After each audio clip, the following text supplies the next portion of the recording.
Muy buenos días, amigos. Francisco Antonio Méndez y el programa Economía y Mercado les saludan este jueves 28 de mayo del 2026 con 26 grados Celsius aquí en La Julia, Distrito Nacional. Hay algunas provincias aún en alertas amarillas, verdes. O sea que recomendamos, como siempre, pues estar pendiente de esas informaciones. Parece que seguirán las lluvias. Andar precavidos en cuanto a eso. No por las lluvias, sino por las inundaciones que puedan ocurrir donde hay esas andes vaguadas, esas depresiones y ese tipo de cosas, pues sabemos aquí los problemas que siempre ocurren. Bien,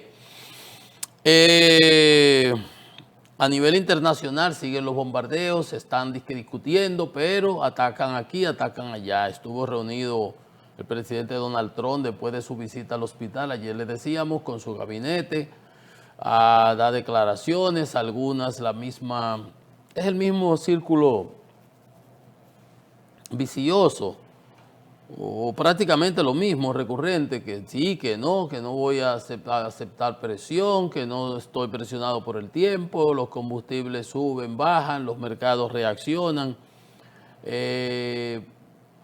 la tregua es muy frágil, hay bombardeos de un lado, hay bombardeos de otro, se acusa mutuamente que no le tiene confianza, que cada vez que estamos negociando nos bombardean y nos atacan, por eso en el acuerdo tiene que establecerse que eso no va a volver a suceder, ¿cómo se garantiza? Bueno, todos esos temas están siendo manejados y los mercados obviamente reaccionan ante ellos, están con un sub y baja. Sube el Brent en el mercado londinense, el petróleo del norte. Al otro día dan unas declaraciones de que estamos en negociaciones constructivas y que estamos casi ahí, que ya estamos un 95%, entonces vuelve y baja el petróleo. Y entonces vienen y pasa, y que unos misiles que tiran, unos drones, y ahí se arma de nuevo que es defensa propia, que están atacando. Entonces, todos esos son factores que intervienen y nos mandan una señal de confusión realmente. Está y de incertidumbre. ¿Está cercano o lejano el cese del conflicto? ¿Qué impacto seguirá teniendo eso? Seguirá teniendo eso en las economías a nivel internacional, de corto, mediano y largo plazo. ¿Qué previsiones tienen en consecuencia que ir tomando los estados? Ayer veíamos las recomendaciones del economista Raúl Ovalle, de que nosotros estamos como con una cierta anestesia macroeconómica, aguantando ahí cositas aquí, y no hemos establecido realmente un plan como coherente de largo plazo y de medidas que diga, bueno, si pasa tal cosa, ¿qué hacemos? Si sucede lo otro, ¿qué entonces haríamos? Pero ese es algo que lo está viviendo prácticamente el mundo entero, porque obviamente este es un mundo tan interrelacionado, globalizado, donde se cae una pared en Australia que tiene unas consecuencias económicas, por ejemplo, y eso impacta en la bolsa de valores de los mercados asiáticos y en Europa y en Estados Unidos. Estoy poniendo un ejemplo, entonces, porque estamos tan globalizados y tan mega informados, que lo que suceda en un rincón del mundo ya es noticia en todos y tiene impacto, tiene trascendencia, y por eso usted ve los precios. Que nosotros no demandamos petróleo de allí, de Oriente Medio. Pero el precio de los commodities es a nivel global, porque el petróleo que sale por el Golfo, por el Estrecho de Hormuz, que va al sudeste asiático, por ejemplo, el 90% del gas natural de Corea del Sur, Japón, crudo, 60, 70%, ese pasa por ahí. Si ellos no les llega ese combustible, lo van a demandar de otros lugares. Y obviamente entonces se sube el precio. A mayor demanda, hay aumento de precio, la ley de la oferta y la demanda. ¿Qué estaba haciendo Marco Rubio en estos días allá en la India? Hablando con India para que acceda al combustible de acá del Golfo. Lo único que la distancia lo hace económicamente inviable. Como diversificación y estrategia para tener diversas fuentes, por lo que está pasando ahora mismo, hace sentido. Pero todo es una relación beneficio-costo. Si de traerlo de aquí me cuesta 14 y traerlo de acá me cuesta 12, yo lo voy a traer de acá. Simple. Yo tengo más rentabilidad. Entonces, ese es el problema. Pero bueno, esas son las situaciones que estamos teniendo a nivel internacional. No hay ningún tipo de certeza de que se vaya a finalizar, que se vaya a hacer un acuerdo de paz. Se dan a conocer informaciones, ya hemos sabido de ese memorándum de entendimiento, se ha filtrado algo, pero es lo mismo de siempre. Irán exige los mismos términos, que se incluya al Líbano en el cese al fuego, que se le liberen los activos congelados, más de 20.000 millones de dólares, que se le levante el bloqueo y las sanciones. ¿Y qué más? Básicamente, ¿para qué van a querer más? Y ellos establecen como condición que ellos van a establecer el control en el estrecho de Hormuz y van a cobrar un peaje que lo piensan compartir con Omán, otro estado que queda colindante ahí, que también tiene acceso al frente. Allá está Irán, aquí está Omán y por ahí hay que pasar, y ambos son, entre los dos, pues se convertirían, digamos, en aguas no internacionales, porque los dos, o sea, 12 millas náuticas para allá de Irán, 12 millas náuticas para acá es Omán, 24, quedarían son como 30 millas náuticas que tiene, 30 millas el estrecho, o 30 kilómetros, 21 millas, ¿no? La verdad que no me recuerdo bien, pero el punto es que en la mitad serían aguas territoriales, y de ahí ellos, el ingreso petrolero de Irán anual es alrededor de 50.000 millones de dólares.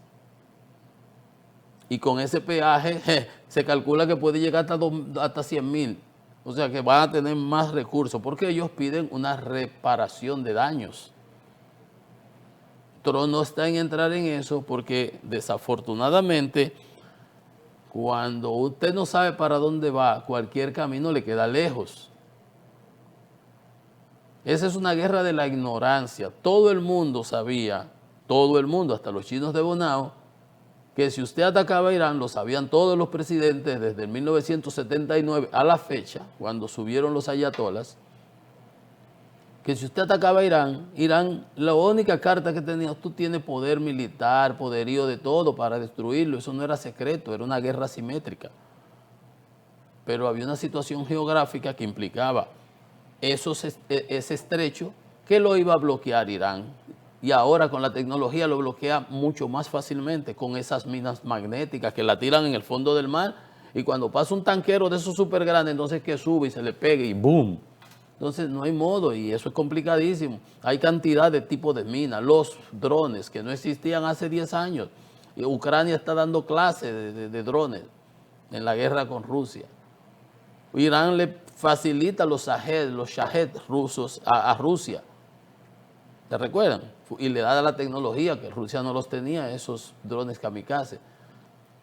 Entonces, los militares lo sabían, se le advirtió a Trump, pero la ignorancia se impuso.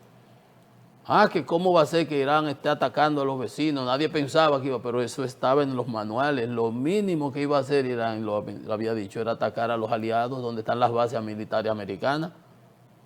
No lo va a atacar. Se dice que hay más de 16 bases dañadas que no se le ha dado ni siquiera a conocer a la opinión pública. Entonces, todo eso era de conocimiento público, de conocimiento de todo el que se maneje en esos temas.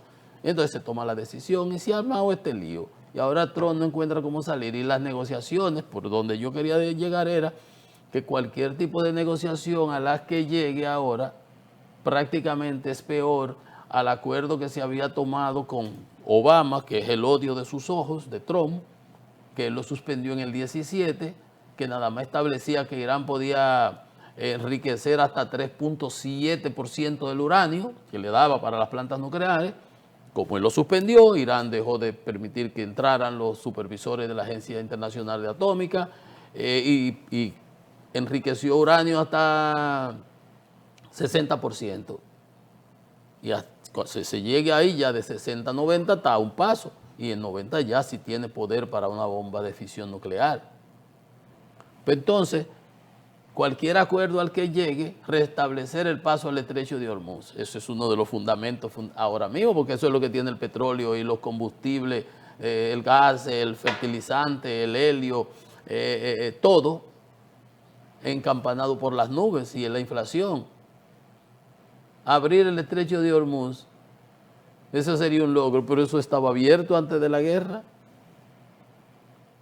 Entonces, casi cualquier acuerdo a que llegue va a quedar por debajo. Están muchísimos de sus aliados, senadores y eso, en contra. Cualquier acuerdo al que llegue va a quedar mal. Una guerra que es totalmente despreciada en los Estados Unidos. La valoración, nadie quiere saber de eso, y el manejo que se le ha dado es horripilante. Las encuestas lo demuestran, se lo he presentado aquí en muchas ocasiones. Entonces ese es el dilema que él tiene. ¿Cómo salir de ese empantanamiento, de ese atolladero en que se metió? Aunque declare victoria en los hechos, en la práctica, que se abrió el estrecho de Hormuz, pero se abrió porque tú con la guerra provocaste que lo cerraran. ¿Qué has ganado? Antes estaba abierto. Entonces, todo ese es el punto. Ese es el punto. Bueno, entonces nosotros, por el lado nuestro, tenemos, como decía ese economista, y han recomendado algunos otros, que tomar previsiones más allá de lo que se nos ha presentado. Y esas incoherencias del gobierno, como la de que repartir bono madre ese, 1.500 millones, cuando ya tenemos 18.000 por encima del subsidio a los combustibles, decía el ministro de Hacienda, y que los problemas fiscales, pero se ve que no hay tal problema fiscal, cuando usted entonces empieza a repartir y sigue repartiendo. Porque al llegar Magín, que lo nombró como en septiembre del año pasado, sustitución de Jochi Vicente, lo primero que anunció el gobierno para ese septiembre, por ahí octubre, qué sé yo, cuando fue, eran que iban a dar el bono joven. Me acuerdo que lo comenté aquí, pero cuando empezaba a salir decía, pero bono joven, pero aquí habla de madre soltera y todo. O sea, no es para los estudiantes de las universidades, que se supone, bono joven para que pudieran cubrir gastos universitarios.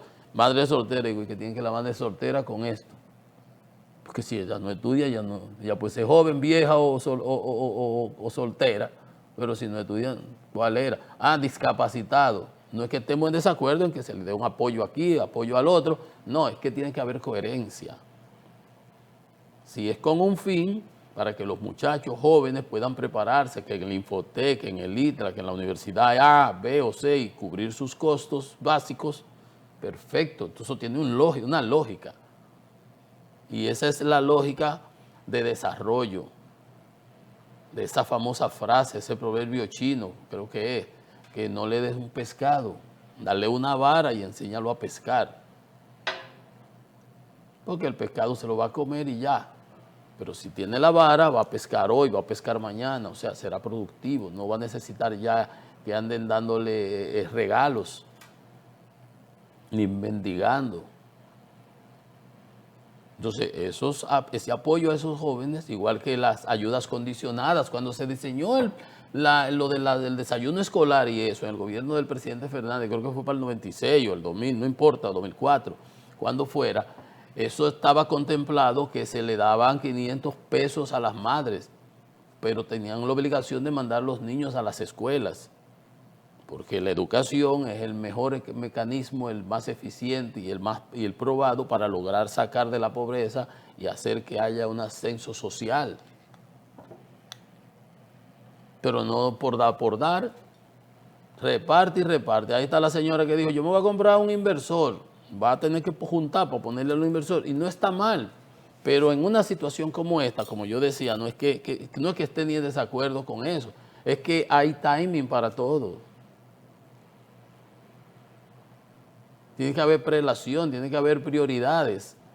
Si estamos en una situación como esta y el propio gobierno está recortando de allí, recortando de aquí, ¿cómo va a ser? Posponga eso. Ah, pero el clientelismo, el populismo, entonces no.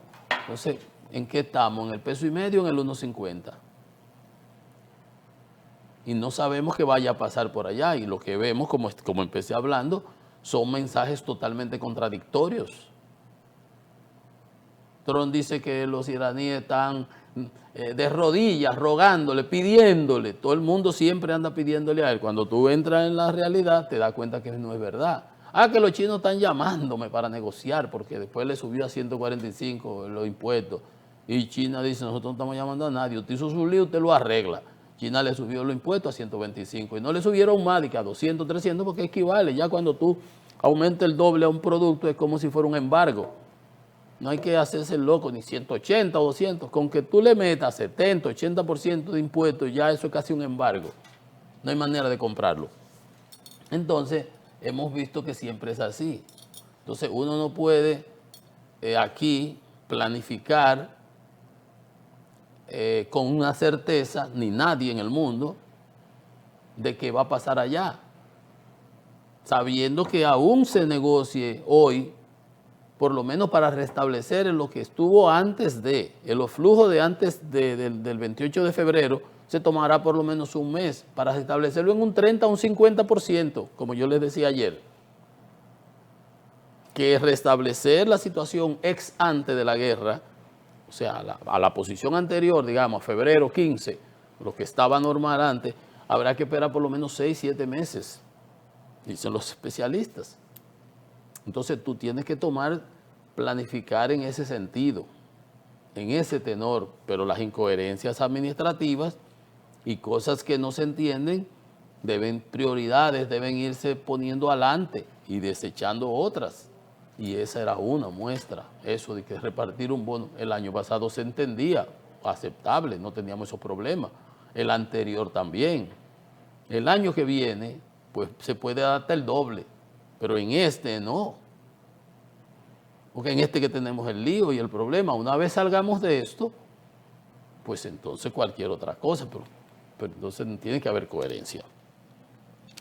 Bien, entonces, bueno, eso tenemos algunos detalles ahorita, precisamos sobre lo que está pasando por allá. Aquí la cosa está caliente, señores. Ustedes han visto los comentarios que ha habido de las diferentes instituciones de la sociedad civil con relación al reglamento de la Junta Central Electoral. Ayer nosotros, creo que, y en esta semana hemos venido manejando el tema, y la pasada, ¿verdad? Después que hubo la resolución de la Junta, de que ese es un tema donde, y le hacía la historia de mi experiencia cuando la ley de telecomunicaciones, los mejores abogados de un lado, un grupo, y los otros que es restantes de otro lado, peleándose con argumentos sólidos, jurídicos, sobre que una cosa era así, pero era en función de los intereses que representaban. Y le dije, es más, si tú coges un abogado de los de este grupo, los mejores, más brillantes del país, y lo pasaba para este otro, a los 2 días ya le tenía un argumento contrario. Yo le pudiera hacer como decía una vez, ¿cómo se llama este señor? Se me olvidó el nombre, que era editorialista de Radio Televisión Dominicana y Radio Popular, que le escribió una cosa en contra y el otro día a favor. Es así. Yo recuerdo un discurso que tuve que preparar una posición cuando llegué mi primera experiencia en el país, un grupo, digo, pues háganlo ustedes, no lo pudieron hacer, yo tuve que escribir el contrario al que yo había hecho primero. Bueno, el punto es que le decía, de esos grupos, los mejores abogados, los 20 supongamos de este país, 10 estaban de un lado defendiendo una posición y 10 del otro defendiendo la contraria, cuando la ley de telecomunicaciones, que hubo preso, Álvarez Renta, Alburquerque, unos líos que hubo.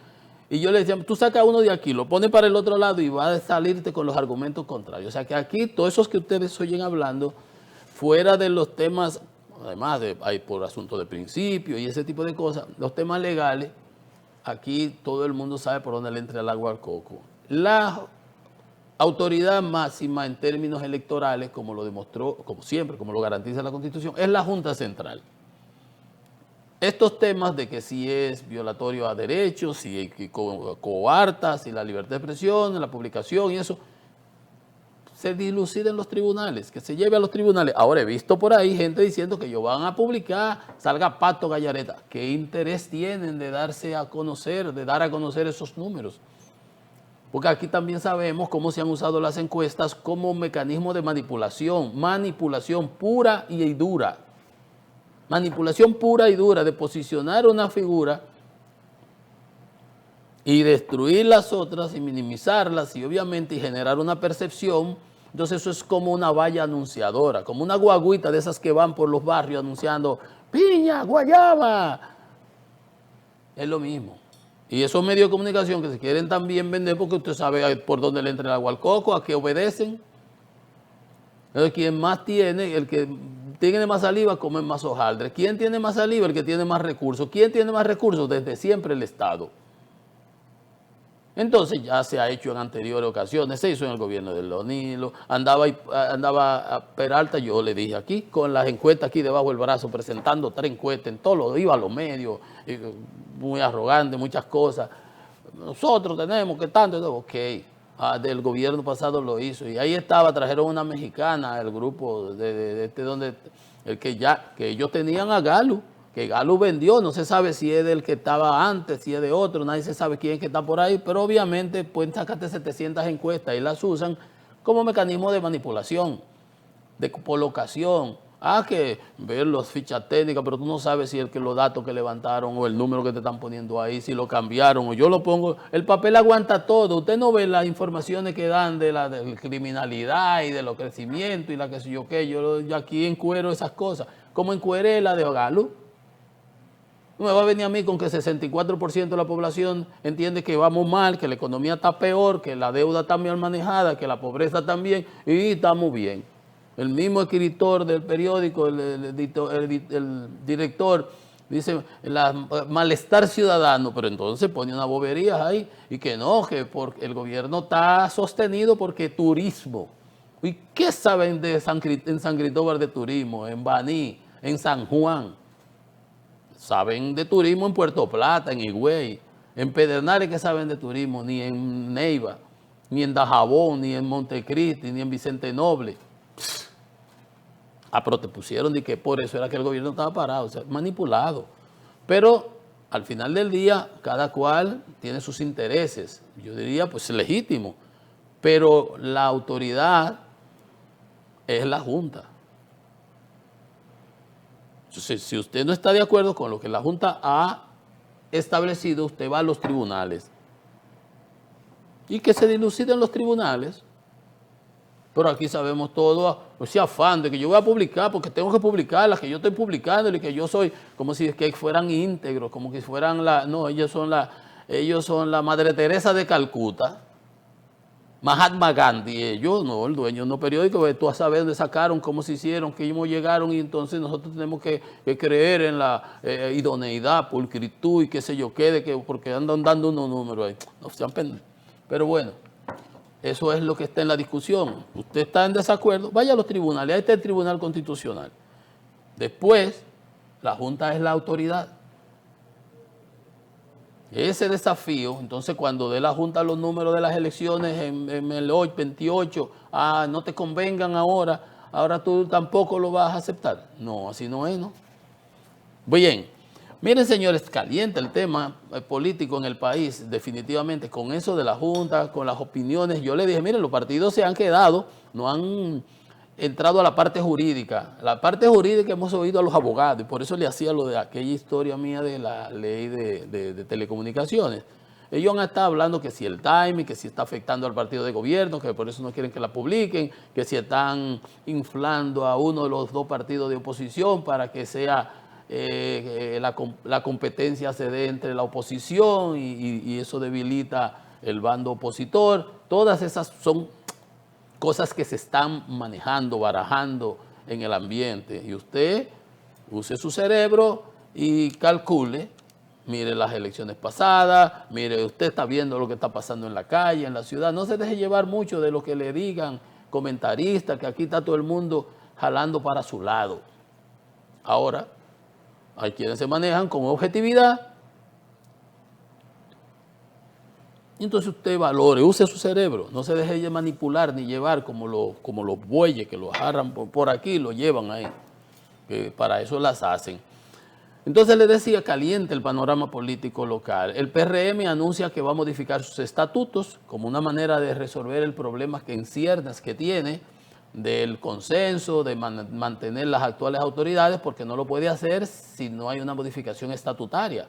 Ya lo hicieron una vez para el presidente, para la reelección. Yo dije ayer, antier, no importa, un día de estos, que los que están se quieren quedar y los que no están quieren ocupar el lugar de ellos, porque el que está cerca de donde se corta el bacalao es por eso. Aquí no hay que rasgarse la vestidura, de que el país, que la estabilidad, que nada de eso son boberías, eso es cuento. Ahora, un partido es como un club, ellos tienen la potestad y el derecho de ponerse de acuerdo a lo interno, y si deciden modificar sus estatutos, si lo modifican, perfecto. Y si ellos se arreglan amistosa y favorablemente a lo interno, perfecto. Eso es la democracia, y ahí tienen que aprender a jugar democráticamente. Lo que debió ser es que haya las primarias que dicen los estatutos. Están igual que Donald Trump allá, que está redistribuyendo los distritos para beneficiarse, para no perder las elecciones de noviembre, y metiendo reglas que no se puede votar por correo, cuando toda la vida se ha votado por correo, alegando unos fraudes que no existen, que no han existido, que los tribunales no han demostrado, pero son todas esas cosas, es cambiando las reglas, como cuando jugábamos pelota de niños, y no, yo no doy jonrones, entonces vamos a ponerme la verja más cerca, porque yo no la paso de la segunda. Entonces vamos a ver, gracias. Entonces, así mismo, pero cada partido tiene su potestad cumpliendo sus reglamentos y sus propios estatutos, como en una compañía. Nos ponemos de acuerdo y modificamos los estatutos y ponemos las reglas que tengamos que poner. Obviamente, para eso tenemos que estar todos contestes. De manera, pues mayoría, no todos van a estar de acuerdo, porque obviamente el que no está quiere estar. Y el que está quiere quedarse. El resto es hipocresía. Pero bien, de eso se trata, son partidos y tienen sus intereses legítimos. ¿Cuál es el interés de un partido? Obtener el poder. ¿Con qué fines? Administrar el presupuesto, producir los cambios supuestamente que necesita la nación, ejecutar sus planes de gobierno, de desarrollo, su visión política, supuestamente. Pero usted sabe que del dicho al hecho hay bastante trecho. Miren, señores, como les decía, que esto está caliente. Ayer renunció el senador del Santo Domingo, Gran Santo Domingo, ¿cómo se llama? ¿Cómo sería la cosa esta? De la provincia que tiene Santo Domingo Norte, Santo Domingo Este, Santo Domingo Oeste. Exacto, el senador Antonio Taveras. Pero no solamente que renunció, él se declara independiente. Se declara independiente y se desliga del partido con el que él fue aliado, que lo apoyaron, ganó en 2 ocasiones, en el 20 y ahora en el 24 se religió. Pero no es solamente que se declara independiente y se desliga, porque él siempre tuvo en una ocasión, en una entrevista, habló de los costos, de que tuvo que invertir como 200 millones de pesos y que después como que se trató de desdecir o algo, porque dentro del PRM él no las tenía todas consigo, habían como que cosas que le decían como aprovechado, y le dijo, no, como que yo fui que cargué en ese entonces, ¿verdad?, esta candidatura y ese tipo de cosas, y él repostaba, porque es un hombre también que tiene tiene fuego en el verbo cuando habla y mantiene sus posiciones. Yo lo conozco así de vista, ¿verdad?, no soy amigo de él, pero él se ha manejado de alguna manera, pero tronó ayer. No solamente fue que se declaró independiente y que se desligó del partido oficialista, sino que dijo cosas. Dice, el PRM perdió el rumbo estratégico y se quedó a medio camino contra la corrupción. Declaró que la lucha del gobierno contra la corrupción se ha quedado a medio camino, creando la peligrosa percepción de que existen actos que gozan de cierta indulgencia. Sí, a unos sí, abro esta, pero esta no, a unos sí, a otros no. Aquí eso se ha venido manejando, se habla de una justicia independiente, pero siempre se ha visto que esa independencia tira para un lado, tira para un lado y se usa con fines más políticos que otra cosa. Se cuestionó a sí mismo cómo el gobierno estaba cumpliendo con las causas y las demandas de la ciudadanía lo que se reclamó en las calles con participación ciudadana. Usted vio la participación ciudadana criticando hasta el acuerdo este de los deportados, algo nunca visto. Acusó al gobierno de replicar prácticas clientelistas. Aquí hay que darle la razón. En cuanto se ha incrementado la nómina pública, denunciaba Fernández, el presidente Fernández, que había subido en estos 4 meses 18,000 millones. Se ha duplicado prácticamente la nómina de las pensiones privilegiadas, o sea, especiales. Entonces, no pueden decir que no. Práctica clientelista, ¿cuál? La tarjeta Solidaridad se le cambió a la que existía antes, que era con tu cédula y a una persona particular. Ahora se le da con un número, como si fuera una tarjeta de crédito, un número cualquiera al portador.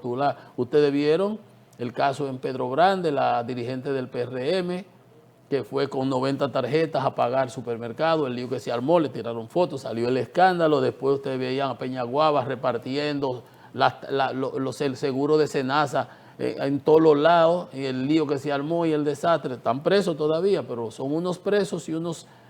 Hay unos presos en Las Parras, es que se llama, la Nueva Victoria, Las Parras, y hay otros que le dejaron en arresto domiciliario. Entonces, como que a uno sí, uno no, pero la verdad es que al decir que hay prácticas clientelistas, lo lamentable que ahora es que él se ha venido a dar cuenta, pero que esto tiene 6 años ejecutándose, esas prácticas clientelares.